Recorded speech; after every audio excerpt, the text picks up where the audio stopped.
Jezus,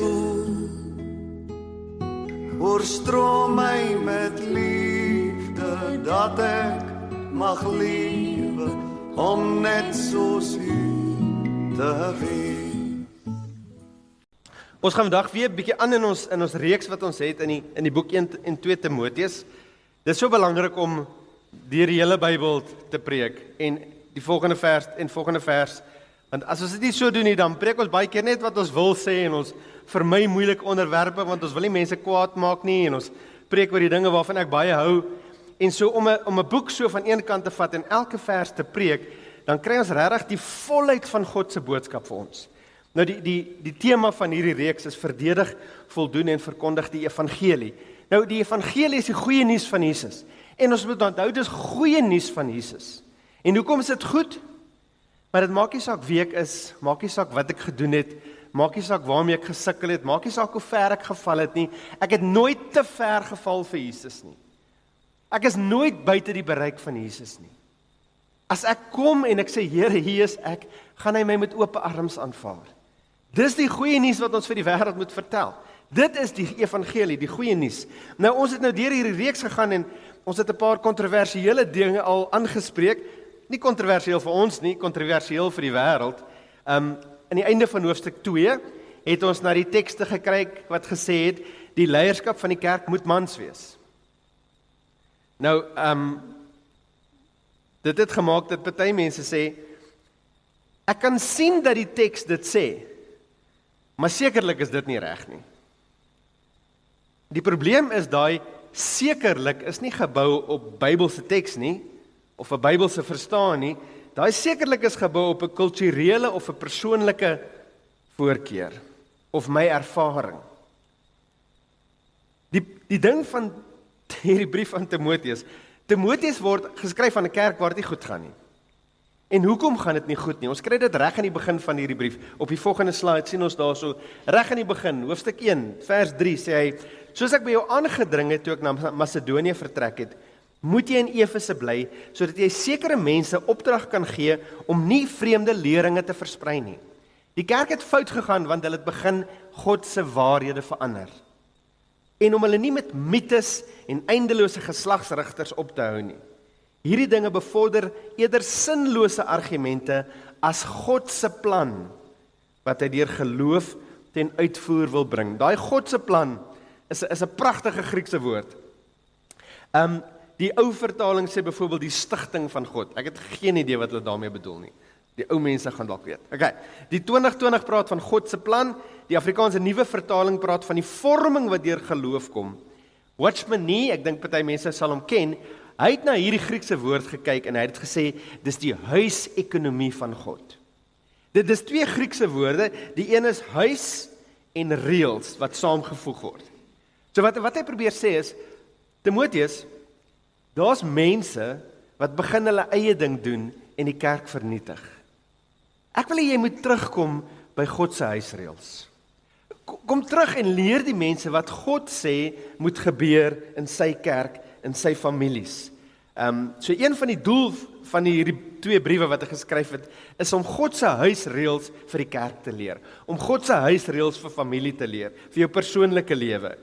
Deel daarvan om jou geloof uit te lewe, is om jou lewe te lewe volgens God se definisie wat lewe is. So as ons iets lees en dit bots met ons kultuur, dan moet ons vra, na wie gaan ons luister? Wie het hulle self bewys as die een wat goed is? Die ironie is, dis baie keer die groep wat sê, die kerk is so swak, die kerk is so korrup. Hulle is gewoonlik dieselfde mense, dat as jy by sulke tekste kom wat sê, dan sê hulle, nee, maar ons gaan dit nie so doen, ons gaan dit op ons eie manier doen. Ons kan nie op ons eie manier 'n goeie kerk bou nie. So dit bring ons nou by vandag se gedeelte, en waar hy gaan skryf oor, dis hoe ouderlinge moet wees. Hierdie is die vereistes vir iemand as hulle 'n ouderling wil wees. Wat is 'n ouderling? In God se huisreëls vir die kerk, is daar twee hoofgroepe wat aangestel word, om toesig te hou oor die werk van die kerk. Die ouderlinge en die diakens. Ouderlinge is nie die baase van die kerk nie. Die ouderlinge is nie die enigste mense wat werk, die ouderlinge en die diakens nie. So dis hierdie idee van hulle werk en ons sit terug en kyk hoe hulle werk. Of ons moan oor dat hulle nie mooi werk nie, daai tipe idee. Daar's altyd iemand gesê, daar's nie 'n geestelike gawe om 'n stoel warm te maak nie. Dis party mense dink, my bydrae is om hierdie stoel waarop ek sit warm te maak en dan nog gaan ek weer huis toe. Nee, die ouderlinge en diakens, maar veral die ouderlinge, hou toesig oor die kerk se werk en organiseer die werk van die kerk. Hulle moet onderrig en lei en om mense te leer om te dien. Nou 1 Petrus 5 noem vir ons dat hierdie ouderlinge is die onderherders. Hulle word nooit die baas nie, want Jesus is altyd die herder. Hierdie skape behoort aan Jesus, dit behoort nie aan die ouderlinge nie. Maar daar word gesê ons moet manne aanstel wat hierdie onderherders kan wees, wat toesig en leiding kan wees en 'n voorbeeld kan wees. 1 Petrus 5 sê, jy kan dit nie op 'n oorheersende, trotse manier doen nie.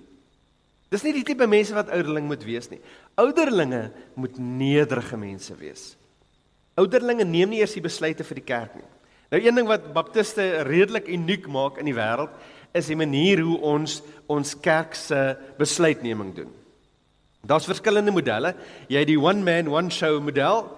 Dis nou soos baie van die charismatiese kerke of die katolieke kerk. Daar's een dude daarbo en hy is die baas.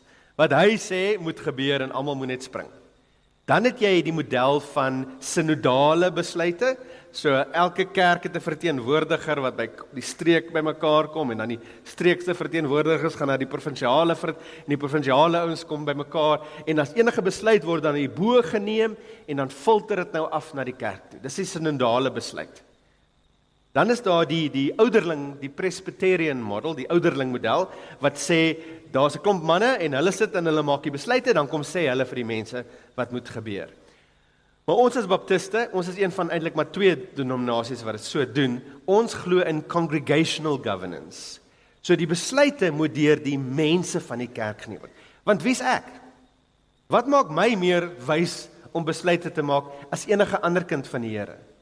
As ek dink ek is wyser, dan probeer ek sê dit hang van my af. Maar as dit gaan oor die Gees wat in my werk, dieselfde Gees werk mos in jou. Hoekom sal my opinie nou belangriker wees? En so in die congregational model, as ons bymekaar kom en 'n besluit moet geneem word, dan moet elke persoon sê, ek dink dis wat die Here wil doen. Dis nie demokrasie nie. Demokrasie sê, dis wat ek wil doen. Congregational governance sê, ek het hieroor gaan bid en ek glo dis wat die Here wil doen. So dis nie die ouderlinge se werk nie. Hulle sit net die kaart uit vir die pad. Hulle sê, ons dink dis hoe ons moet loop. Stem julle saam, kom ons gaan bid daaroor en ons doen dit so. Nou, jy kan jouself voorstel, so 'n belangrike posisie, kan jy nie sommer enigiemand insit nie. Jy kan nie enigiemand insit om hier voor te staan en te preek nie. Jy kan nie enigiemand insit om die leer van die kerk te hanteer nie. En dis hoekom 1 Timoteus soveel duidelike lering vir ons gee van wie mag hierdie rol vervul. So dis hoekom die tema op die volgende slide gaan jy sien, die Bybelse ouderlingskap deel 1. Ek het gehoop ek gaan hierdie hele teks kan inpas in 1 dag, maar dit het toe nou nie gebeur nie. Ons is by deel 1. Jy kan jou Bybel oopmaak daar by 1 Timoteus 3. Ons gaan lees van vers 1 tot vers 7. So Anton gaan vir ons kom lees. Baie dankie Anton. Goed, 1 Timoteus 3 vers 1 tot 7. Die uitspraak is betroubaar. As iemand na 'n amp as opsiener streef, begeer hy 'n goeie taak. 'n Opsiener moet onberispelik wees. 'n Man met net een vrou. Beheerst, verstandig, goedgemanierd, gasvry en in staat om onderrig te gee. Hy moet nie 'n dronkaard of veglustige wees nie, maar inskikkelik, vredelievend en nie geldgierig nie. Hy moet met volkomme waardigheid sy eie huishouding goed bestuur en sy kinders onderdanig hou. Maar as iemand sy eie huishouding nie behoorlik kan bestuur nie, hoe sal hy na die gemeente van God kan omsien? Hy moet nie 'n pasbekeerde wees nie, sodat hy nie verwaand word en in dieselfde oordeel as die duiwel beland nie. Boonop moet hy 'n goeie reputasie onder die mense buite die gemeente hê, sodat hy nie in die skande en in die duiwel se struik beland nie. So ons gaan vir 'n paar weke oor ouderlinge praat. Nou beteken dit almal wat ouderlinge is en potensiële ouderlinge is, julle kan bly, die res van julle kan nou maar gaan. Ons sal julle roep as ons weer klaar is. Nee, hierdie teks is waardevol vir almal. Eerstens vir ouderlinge om hulle self daarin te toets. Tweedens, ek het nou net gesê ons glo in congregational governance, so ons glo dat die kerk moet besluit as 'n nuwe ouderling aangestel moet word. En by ons jaarlikse vergadering wat nou oor 'n paar maande gebeur, is daar 2 ouderlingsposisies wat gevul moet word. So as ons as 'n kerk gaan sê, maar ek stem vir daardie persoon, dan moet ons weet, maar pas daardie persoon in vir hierdie kwalifikasies. Ons vat 'n groot verantwoordelikheid op onsself om te sê, ons wil hierdie persoon as ons ouderling hê. Die volgende rede hoekom dit op toepassing van almal is in die volgende slide gaan ons sien daarso by vers 1 sê hy, die uitspraak is betroubaar, as iemand na 'n amp as opsiener streef, begeer hy 'n goeie taak. So dis meer as net 'n ouderling. Hy sê selfs al kom jy nie daar uit nie, selfs al een of ander rede word jy nou nooit 'n ouderling nie. Hierdie dinge wat ons beskryf, is iets om na te streef. Nou, eerstens vir ouderlinge, eerstens vir mans, maar ook vir vrouens. Ons gaan sien, daar's 'n paar dinge wat nou nie op vrouens gaan tel nie, maar op mans veral. En dit is eintlik belangrik dat ons hierdie lys vir mans het. Want ons het nie 'n ander lys in die Bybel wat 'n goddelike man is nie. Ons het Spreuke 31 vir vrouens. As jy as 'n vrou wil gaan sien, hoe lewe 'n goddelike vrou? En kyk, dis 'n wonderlike teks, want dit praat van 'n vrou wat bemagtig is om haar eie maatskappy te hanteer en alles, maar dis 'n goddelike vrou wat haar roeping vervul. Maar ons het nie so iets in Spreuke vir mans nie. So hierdie is 'n fantastiese riglyn, veral as jy 'n man is, om jouself aan te meet. Want jy gaan dalk nie 'n ouderling in die kerk wees nie, of 'n opsiener, die term wat jy geword nie, maar jy sit dalk in jou huis, teenoor jou familie, of in die maatskappy waar jy werk, teenoor die mense wat vir jou werk. Daar's baie plekke waar hierdie ouderling tipe rol as goddelike mense vervul kan word, wat 'n omgewing kan verander. Maar as jy 'n man is en jy wil 'n godvreesende man wees, streef daarna om so te wees. As jy 'n vrou is, is meer as genoeg om na te streef. As jy 'n ongetroude vrou is, hier's vir jou 'n goeie lys van watter tipe man jy moet soek. Nie net butch en groot spiere en 'n mooi kar nie. Wat van vredelievend? Wat van sagmoedig? Wat van gasvry? Jy gaan die res van jou lewe met hierdie man moet saamlewe, maak seker jy maak 'n goeie keuse en hier's vir jou 'n goeie riglyn van wie om na te kyk. Sien, die probleem is, ons lewe in 'n samelewing waar toxic masculinity 'n probleem is. Nou Afrikaans, wat sal dit nou wees? Toksiese manlikheid. Nou toxic masculinity is as mans begin hulle rol te ver vat. Hulle begin die leierskaprol wat vir hulle gee is te ver te vat en hulle sien hulle self as opperhoof oor almal. En hulle misbruik hulle mag om veral vrouens en kinders en swakker mense te onderdruk en te beskadig. En so toxic masculinity is 'n baie slegte ding. En so toe kom die samelewing en sê, ons moet 'n oplossing kry vir toxic masculinity. Maar toe verloor hulle 'n bietjie hulle koppe, en in plaas van om die toxic deel aan te vat, toe vat hulle die masculine deel aan. Ons moet nou maar net alle mans onderdruk. Mans moet nou maar net in die hoek gaan sit en niks wees nie. Dan gaan hierdie samelewing net soveel lekkerder wees. As ons net mans uit die prentjie uit kan kry, kan jy hulle dink? Nee. Die wêreld het sterk, godvrugtige manne nodig. Nie toksiese manne, nie boelies nie, nie chauviniste nie misbruikers nie, maar ook nie swakkelinge nie. Ook nie mans wat afwesig is nie, ook nie mans wat apaties is nie, nie mans wat ineengekrimp is nie. Maar manlike mans. Nou as ons sê manlike, bedoel ons nie jy het spiere en jy is 'n cowboy en jy kan 'n byl rondswaai nie. Die Bybel se definisie van wat 'n manlike man is. En die Bybel gee vir ons voorbeelde. Die een voorbeeld is Dawid wat sommer 'n leeu sal aanvat. Die ander voorbeeld is Jakob wat daarvan hou om in die huis saam met sy ma kos te maak. Gaan lees 'n bietjie die storie van Jakob. Dink jy hy was nie 'n manlike man nie? Hy het God aangevat. Dawid het die leeu aangevat, Jakob het vir God aangevat. So die definisie gaan maak van wat 'n ware man is nie. Kom ons kyk heeltyd na die Bybel wat die definisie is van 'n ware man. en bid dat mans in God se kerk sal opstaan en in die samelewing en die roeping vervul wat God op hulle geplaas het om te lei. Nou, so rukkie terug het een van die jong mense in ons Young Adult Bible Study, so as jy tussen 18 en 30 is en jy wil deel word van ons Bybelstudie, kom gesels met my. Toe vra een van die dames daar vir my, wat is die verskil tussen 'n seun en 'n man? Het jy al ooit daaroor gedink? Wat is die verskil tussen 'n seun en 'n man? En ek dink die beste definisie is, 'n man vat verantwoordelikheid. 'n Man vat verantwoordelikheid vir homself, vir 'n gesin, vir die samelewing. So 'n seun is iemand wat daar sit en sy ma maak sy kos en maak sy kamer vir hom skoon en sorg vir hom en sy pa doen goedjies vir hom. Die dag wat jy sê, maar nou moet ek opstaan en self sorg en self 'n verskil maak in hierdie samelewing, is die dag wat jy begin om 'n goddelike man te wees, as jy dit op 'n goddelike manier doen. So op die volgende slide gaan ons kyk. Ons gaan regtig vandag net na 2 van hierdie dinge kan kyk. 'n Opsiener moet onberispelik wees en 'n man met 1 vrou. Wat beteken onberispelik? Party ander Bybel sal sê bo verdenking. So met ander woorde, dit beteken 'n man moet nooit iets verkeerd doen nie. Stem julle saam? Slegs mans wat nooit in hulle lewe iets verkeerd doen nie, mag ouderlinge wees. Die probleem is dan dat ons geen ouderlinge oor nie. Dis nie wat die woord beteken nie. Onberispelik beteken jy het niks waaroor iemand jou kan berispe nie. Nou wat vir almal wat nou nie in 1930 gebore is nie, wat beteken berispe? Deraas. Ja, hoekom het jy dit gedoen? So om onberispelik te wees, sê daar's niks waarvoor iemand na my toe kan kom en sê, hoekom het jy dit gedoen nie? Nou wat beteken dit? Dit beteken, as ek iets verkeerd doen, dan maak ek dit reg. Voor iemand na my toe kan kom en sê, hoekom het jy dit gedoen en niks daaraan gedoen nie? 'n ware man en 'n ware vrou, hierdie is nie net vir mans van toepassing nie, lewe onberispelik, beteken, as ek 'n fout maak, dan maak ek dit reg.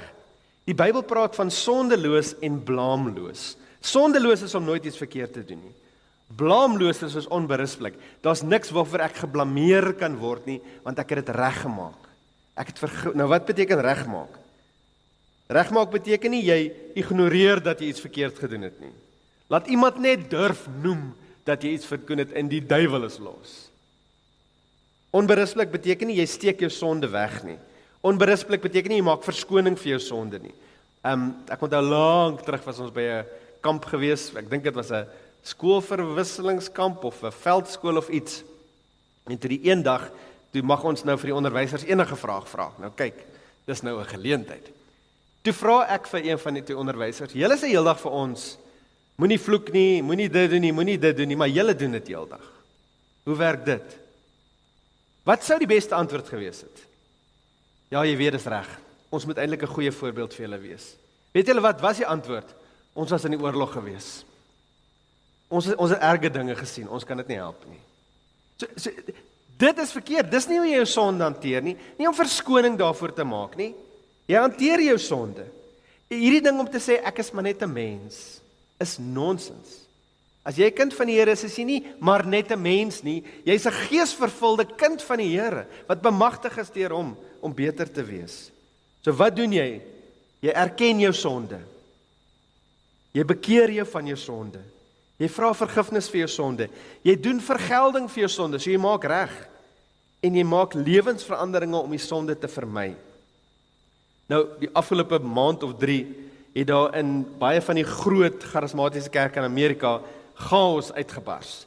Mike Winger het baie van die probleme wat daar is, misbruik, geldmisbruik, vals tekens en veral misbruik van vrouens. So jong meisies wat intern by hierdie kerke was en dan word hulle misbruik deur hierdie leiers daarbo en die mense het toe nou begin praat daaroor. Nou wat is die beste ding om te doen as iemand vir jou sê, hoor hier, julle maak 'n fout. Die beste ding vir daai ouderling of daai kerkleier is om te sê, julle is reg om te bedank, nooit weer 'n kerkposisie in te neem nie en deel te word van die kerk om te leer. Al hierdie meisies het dieselfde ding beleef, dat die oomblik as hulle begin uitpraat, dan word hulle aangeval. Hulle word geviktimiseer. Soveel so dat hulle almal toe het nou na Mike Winger gegaan, hierdie bekende YouTube ou, en hy die video's begin maak.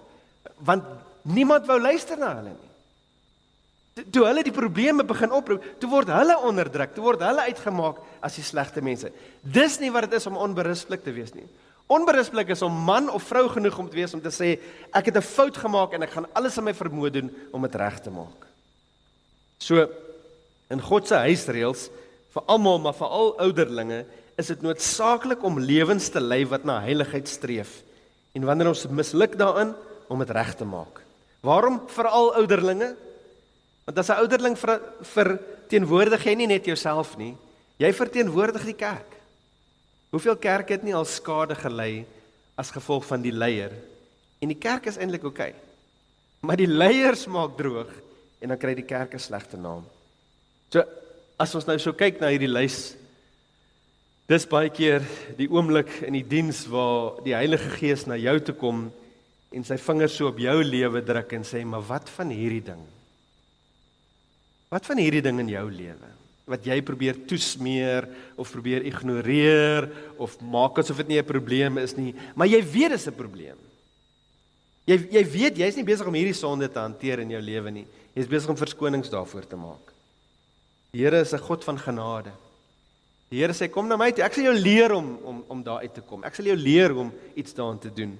Maar kom net in daai nederigheid na my toe. Die tweede ding op hierdie lys is om 'n man met net een vrou te wees. Nou eerstens, is 'n herinnering, ouderlinge moet mans wees. Ek gaan nie weer daarop ingaan nie, jy kan na die vorige preek gaan luister. Maar wat bedoel dit as hy sê 'n man met net een vrou? Nou daar's verskil. Die een groep sê dit beteken net getroude mans mag ouderlinge wees. Die ander groep sê nee, hierdie beteken dis slegs 'n man wat in sy hele lewe net een vrou gehad het. So jy mag nie 'n geskeide wees nie, jy mag nie 'n weduwee wees wat weer getroud nie. Die ander groep sê jy moet op hierdie oomblik die man van een vrou wees en eksklusief teenoor daai vrou wees. So kom ons kyk daarna. Wat van die opinie dat jy getroud moet wees? Dit kan nie dit wees nie. Want Paulus was nie getroud nie. Paulus baie duidelik in 1 Korintiërs 7 vers 8 sê ek is nie getroud nie. En hy het die rol van 'n ouderling in baie kerke vervul wanneer hy die kerke geplant het. So dis nie wat dit beteken nie. Wat van die idee dat jy nie geskei mag wees nie of jy mag nie jou tweede vrou hê nie? Ek dink nie dis wat dit beteken nie. Daar is mense wat dit sê. Daar is kerke wat sê geskeide mans mag nie word nie en hulle het die reg om dit so te lees. Maar ek dink die Bybel sê genoeg oor daar's tye wanneer 'n skeiding God se goedkeuring toedra. Volgens die Bybel is daar tye wanneer jy mag skei en jy weer mag trou en waarom sal dit dan teen jou gehou word? Ek dink wat hierdie teks beteken en dit letterlik in die Griek sê 'n one woman man. Jy moet 'n one woman man wees. Met ander woorde, 'n ouderling moet getrou wees aan sy vrou. Jy moet nie oë hê wat ronddwaal nie. Jy moet nie gaan rondloop en by ander vrouens kuier nie. Jy moet lief wees vir jou vrou en jou een vrou. Nou, met ander woorde, poligamie werk nie. Weet julle wat poligamie is? Is dit om baie egpare te hê? Nee. Geen man wil hê dat sy vrou baie mans moet hê nie. Dis net 'n man wat baie vrouens wil hê. Dis hoe dit werk. Nou dink ons, mormone, hulle is die enigste ouens wat sê, dis nie waar nie. Dit is 'n klein groepie, maar dis 'n baie luidrigtige groepie op die internet wat begin sê, maar die Bybelse model is dat mans baie vrouens moet hê. Soveel so dat mense in ons kerk het my al kom vra. Maar hulle het nou hierdie goed gekyk en is dit waar dat mans baie vrouens moet hê? Dan dink ek, joh, wie wil? Maar in elk geval, omdat my vrou so fantasties is, wie weet, ja. Ja. Maar daar is 'n groep wat sê die Bybel sê jy mag baie vrouens hê. Dawid het baie vrouens gehad, Salomo het baie vrouens gehad, Jakob het baie vrouens gehad, Abraham het meer as een vrou gehad. En nou begin jy dink, maar miskien is dit so. Wel, die belangrike ding om te onthou is net omdat die Bybel iets opteken, beteken nie die Bybel stem saam daarmee nie. Die Bybel se groot les van die begin af is een man, een vrou. Daar's byvoorbeeld nie een enkele voorbeeld in die Bybel waar 'n man meer as een vrou gehad het waar dit goed gegaan het nie. Altyd struwelinge, altyd probleme. Dit word altyd in 'n negatiewe lig gestel. Die Bybel sê baie keer sê God in die Bybel vir mense, gaan trou daai vrou. Met Isak, gaan kry 'n vrou, nie bring 7 vrouens huis toe nie, gaan kry 'n vrou. Hosea, gaan vat daardie vrou. Daar's nie een voorbeeld in die Bybel wat God vir iemand sê, gaan kry vir jou daai tweede vrou nie. Genesis sê, die man sal sy familie verlaat en aan sy vrou kleef, enkelvoud. En die 2 sal een word. Nie die 3 sal een word of die 7 sal een word nie. Die 2 sal een word. Deuteronomium 17 vers 17 sê dit baie direk. Konings moet nie baie vrouens hê nie. So Dawid was ongehoorsaam. Salomo was ongehoorsaam. En so in ons teks ook hier, die ideaal, hy sê vir ons, dit is die ideaal om na te streef hierdie lys. En die ideaal is een vrou vir wie jy lief is. Een vrou vir wie jy sorg. So om terug te gaan na die kwalifikasies van ouderlinge, as ons ouderlinge kies mans wat getrou en liefdevol teenoor hulle vrouens is. Iemand met dwaalende oë het geen respek vir God en sy reëls nie. En vir ander mense ook nie, en moet nooit die kerk lei nie. En ons moet so belangrik om te onthou, hier is gewoonlik waar Satan mans aanval. Mans in leierskapposisies. As ons moet kyk vir al hierdie leiers wat geval het, Ravi Zacharias, al hierdie name, al hierdie bekende ouens, wat gelyk het of hulle goeie werk vir die Here doen, dis hoe Satan hulle gevang het, met seksuele misdrywe. Kan jy verstaan nou waarom dit belangrik is om goeie reëls te hê? Vir mans. As jy 'n man is, en natuurlik vrouens ook, maar ons praat vandag met mans spesifiek. Jy moet reëls in jou lewe insit, dat dit nooit vir jou moontlik raak om af te dwaal na 'n ander vrou nie. Nou in my berading, in my bediening weet julle, hooplik meeste van julle, dat ek nooit alleen met 'n vrou wil wees nie. Ek doen nooit berading alleen met 'n vrou in my kantoor nie. Nooit, dit sal nooit gebeur nie. Ek sal nooit 'n vrou oplaai as ek alleen in 'n kar ry nie. So as ek vir jou waai en ek ry verby, is nie omdat ek lelik is nie, is omdat ek lief is vir die Here. Iemand het eendag gesê, jy moet eintlik stop en jou sleutel vir daai persoon gee en laat hulle ry, maar ek's nog nie so lief vir daai persoon nie. Okay. Jy kan natuurlik ander planne maak. Maar moenie 'n deur oopmaak vir goeie redes wat na slegte dinge lei nie. Moenie met hierdie dinge speel nie. En hoekom het ek sulke streng reëls? Hoekom hou ek nie daarvan om drukkies vir vrouens te gee en dat mense aan my vat nie? Eerstens omdat ek verskriklik lief is vir my vrou. En tweedens omdat ek nie my familie en my huwelik en my kerk wil vernietig deur foute wat ek maak nie. So, een laaste ding oor hierdie, 'n man moet een vrou hê. Ek wonder hieroor, ek kan dit nie duidelik sê nie, dit is Bybelse spekulasie, want dit word nie gespesifiseer nie. Ek dink dit is dalk goed vir 'n ouderling om 'n vrou te hê. En ek weet dit van my eie lewe. 'n Man wat 'n wyse vrou het, wat die pad saam met hom stap, is 'n baie beter ouderling. Iemand wat 'n vrou het, wat vir hom kan sê, hoor jy maak bietjie droog, hoor hier, jy maak nou die verkeerde ding. Hey, dit het jy al daaraan gedink. Dit maak van jou 'n beter mens, om so iemand te hê. So ek het nog hoop ons gaan deur hierdie hele 7 verse kan gaan, maar ons het nou tyd gehad vir 2. Jy mag dalk vra, hoekom is daar so lank lys? Hoekom sê dit nie net, kies 'n geesvervulde man nie? Want dis hoe 'n geesvervulde man lyk. Hoe sien ek of iemand geesvervuld is? Hulle is gasvry. Hoe sien ek of iemand geesvervuld is? Hulle is lief vir hulle vrou. Hoe sien ek of iemand geesvervul is? Hulle lewe nie met hierdie trots dat hulle sonde moet beskerm nie. Hulle is bereid om te sê, "Hoor, ek het droog gemaak. Vergewe my asseblief." Dis hoe geesvervuldheid lyk. So weer eens, hou ons as ouderlinge hiervoor aanspreeklik. Bid vir die ouderlinge. Hou ons in gedagte, hou hierdie ding in gedagte wanneer ons vir toekomstige ouderlinge stem. En dan kyk na jou eie lewe. Glo ek regtig nog dat God se reëls beter is? Glo ek dat God se huisreëls is wat ek nodig het vir my persoonlike lewe, vir my huwelikslewe, vir my familielewe, vir my kerkslewe? Of dink ek weet beter as God? Lewe bo verdenking en wees getrou aan jou man of vrou. Kom ons bid saam. Hemelse Vader, dankie vir u leiding deur die woord.